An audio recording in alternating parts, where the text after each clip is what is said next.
Life is a struggle for everyone. Daily as individuals, we walk through life not knowing what's in front of us. People with limited sight or totally blind depend on our guide dogs to safely lead us through life.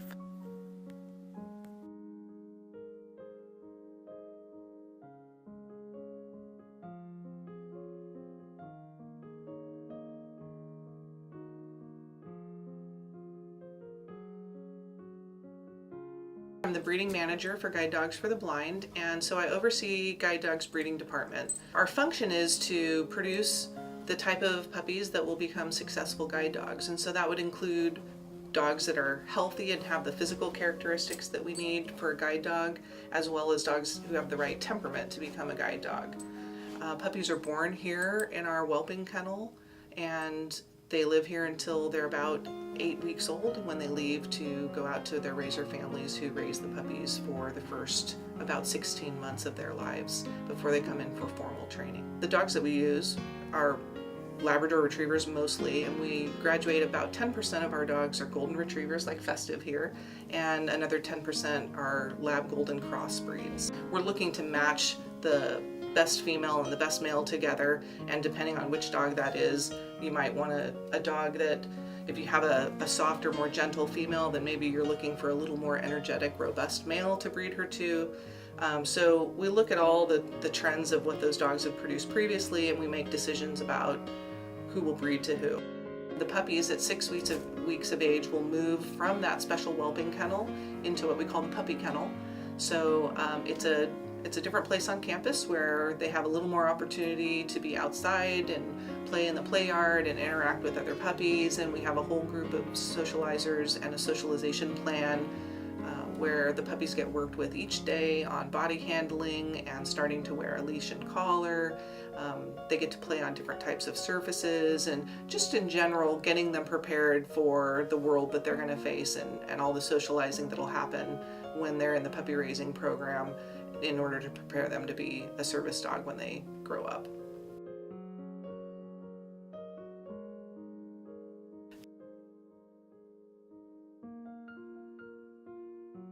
I'm the puppy raising manager here at Guide Dogs and have been in this position for a little over 14 years. I supervise the part of the program in which puppy raisers, our volunteers, are raising puppies in their homes from the age of 8 weeks to 15 months old until they are ready to come back to campus for the formal guide work training. Learning how to walk politely on a leash, come when called, obedience, and some puppy handling, which is really essential as a guide dog. Doing some puppy handling, which means that the dog has to be accustomed to having people handle his feet, his nails, looking at his ears, so it looked like I was just poking around his face, but I was actually making sure that he was comfortable with being handled in that way. What our puppy raisers do for us, besides teaching that kind of basic obedience and politeness on leash, is they work to socialize these puppies so that they can be comfortable out in the world, whether it's in a movie theater, at church, at the fire station, in an airplane. So they're working on exposing these pups to all different kinds of people, all different kinds of places, sights, sounds, smells, the whole thing, so that when they do go out as a working guide with a visually impaired person, that they can be out in the world and they can confront maybe somebody in a wheelchair, or the backfire of a car when they are standing on a street corner, and it's not going to startle them and perhaps put their blind partner at risk.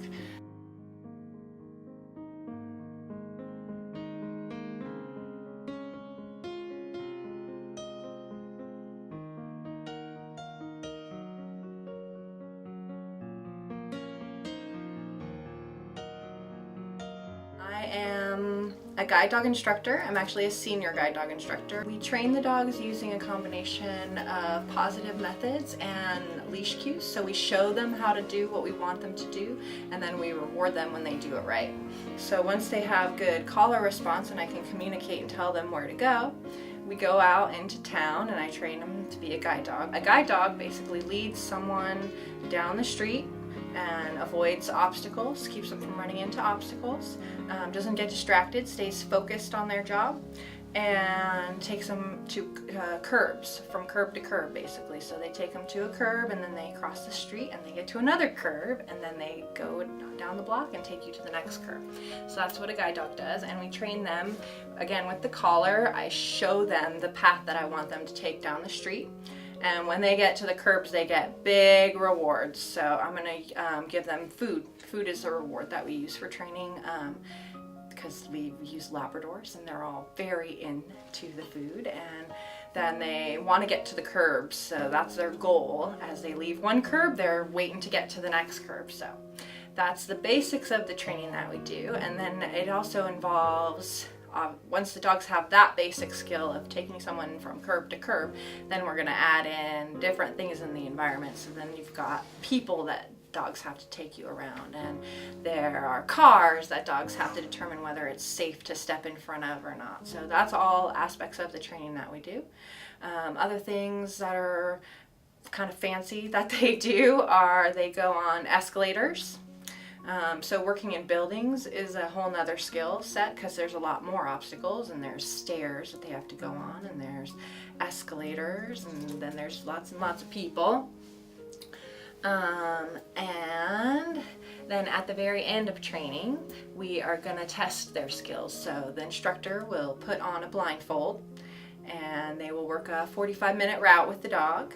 Someone will spot them and test the dog's skills. So there's someone following behind, writing down how the dog did on each skill. So curbs and what the dog's pace is, and if they go straight in crossings. And then if they pass that test, then they can become a guide dog. Bristol is my second dog, and I lost my sight due to diabetic retinopathy 21 years ago. So up to that point, I was your typical adult, doing all the normal things, doing sporting events, driving cars, all the normal activities. And then over a course of about 3 years, I lost my sight. And through that time period, I learned how to read Braille, how to use adaptive technology so I could use computers. And what I feel probably is most important was learning to travel independently. For me, the big change was my confidence. I was a cane traveler, but once I started working with a guide dog, I became a much more confident traveler. I was willing to go, especially my example was always the airport. Before, I was a little hesitant to go through the airport with the rope lines and the security with the cane. I felt that kind of awkward, concerned about bumping into people. Once I started using a dog, that concern went away because simply the dog helped me guide through the lines, go to the security checkpoint, go through it at much greater ease and comfort. And of course, dogs are a great icebreaker. People relax, they talk to you much calmer, much more appropriate than, for me, than when I was using my cane. People were more standoffish and seemed to be more distant. Just has made my life just overall, easier and a lot more fun, I believe. And it's just, I enjoy traveling with a dog.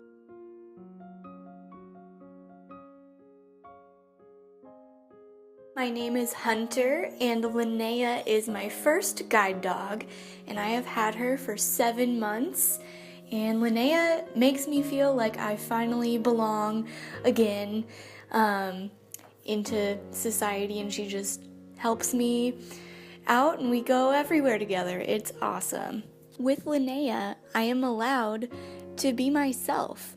I am not afraid to shine on my own without the help of others.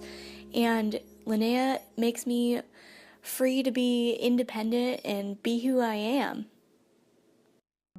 Our dogs give us the sense of freedom. With their ability to lead the way safely, we can go anywhere. Our dogs fully give us the independence that fully sighted people already have.